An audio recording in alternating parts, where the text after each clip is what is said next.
جان بنده هم عذرخواهی می‌کنم از شنوندگان عزیز، مجددا عرض سلام و صبح بخیر داریم. ان شاءالله که سفره ناشتاییتون همچنان برپا باشه.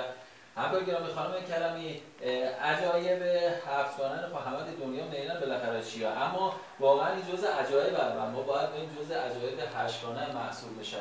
در واقع ساز دهنی سازیه که خیلی سخته، مثل آکاردئون و سازهای دیگه. ما این فرصتی گیر آوردیم در خدمتی که از هنرمندان عزیز بروجردی باشیم که این هنرمند ما بهتر معرفیش کنیم. چون آقای فروتن، آقای فریدون فروتن که کارمند بازنشسته پست، ما خدا قوت بهشون موین. من بالاخره چند تلاش کردم پیداش کنم، چون ایشون این هنری که دارن تنها این نیست، این که گفتن جزء عجایبه به خاطر که سازدهنی با بینی بزنن. حالا بعضیا با توجه به اسمش مهم سازدهنی با دهن بزنن، ایشون با بینی بزنن و در واقع این سازش و این هنرنماییش جهانیشه. ما که اومدیم خدمتشو و دوست داشتیم معرفی باشه خدمت شنوندگان عزیز، به خاطر اینکه ایشون جهانیشین و الان تقریبا کشورهای مختلفشون شناخت دارن. و اینم خدمت شنوندگان عزیز عرض کنیم آقای فروتنی میشه دایی آقای علی فروتن فیتیله. برنامه فیتیله که همه در واقع میشناسنش دیگه. قیافه‌شون هم اینه سیبیه که در واقع اوسط نصف کرده. حالا ما عرض سلام داشته و خدمتش بعد یه توضیحات اخبارشو بخوایم. آقای فروتنی عرض سلام، صبح بخیر، چایی تو ان شاءالله همیشه داغ باشه. سلام علیکم، منم طرفدار چای داغم و امیدوارم که همه مردم بروجردی خوشبخت و خوشحال باشن. درود شما. چند سالته آقای فروتن؟ من 60 سالمه. 60 سال. در هر سال می‌خوام ببینیم که چند سال بازنشستی از اداره پست؟ سال 83 بازنشست میام.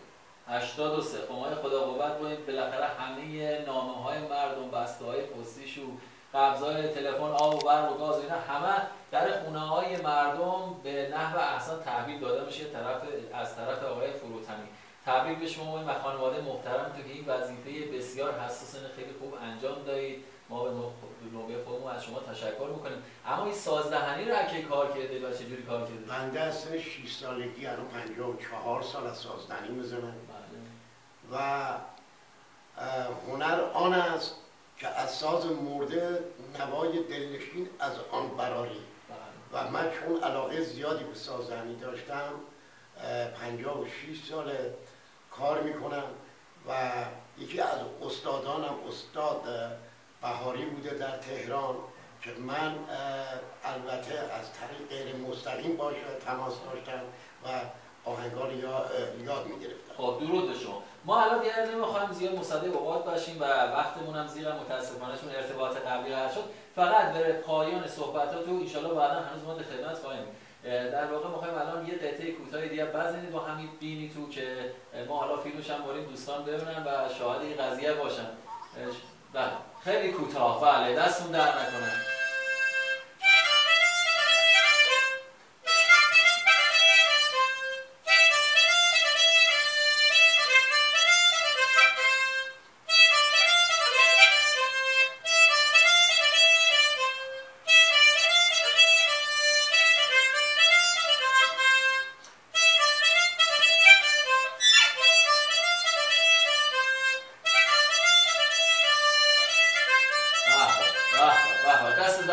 تقدیم به همه لرستانی عزیز، بالاخص بروجردی عزیزمون که به هر حال قطعه لورین هم نواختن و ایمان به یاد همون دوران دفاع مقدس هم بنازه خدا وکیلی. ممنونیم از شما همکار گرامی، انشالله که همه صحیح و سالم در پناه خدای بزرگ سر کاراشون تشریف برن و این لحظه امیدوارم که لحظه خوبی براشون بیاد باشه و خاطر انگیز. به هر حال ما دوست داریم همه شاد باشن. ممنونیم از شما.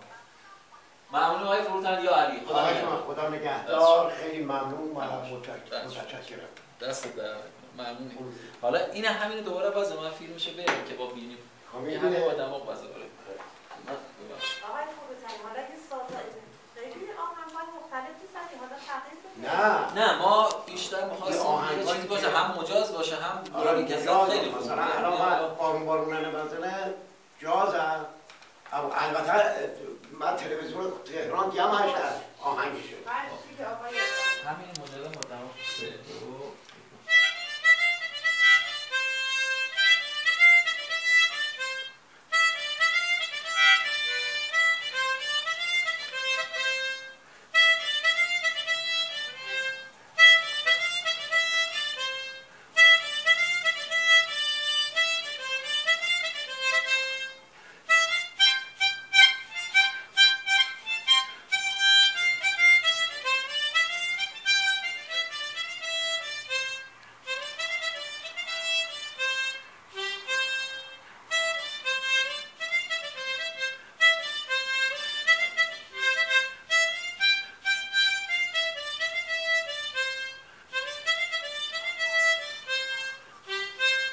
دست درانه. حالا یکی بوده هم یه چیز شادی بده.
خوب بود می‌ذاری.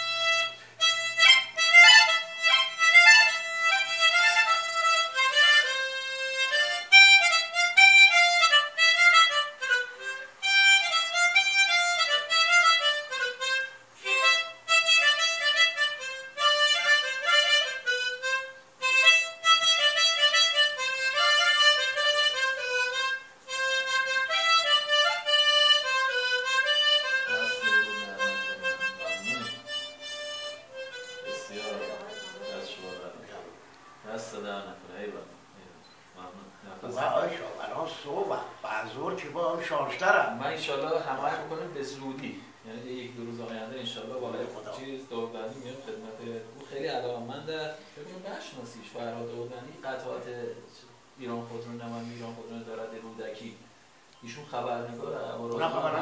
آره اونم با رادیو همکاری میکنم.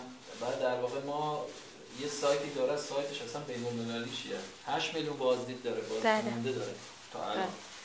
بعد من عکس‌ها سایتشه بیشترش من بریم عکسای هنریه که ملی روز سایت خیلی طرفدار پیدا کرده. اینه که در واقع مزاحمت بشیم حالا ان شاءالله که ما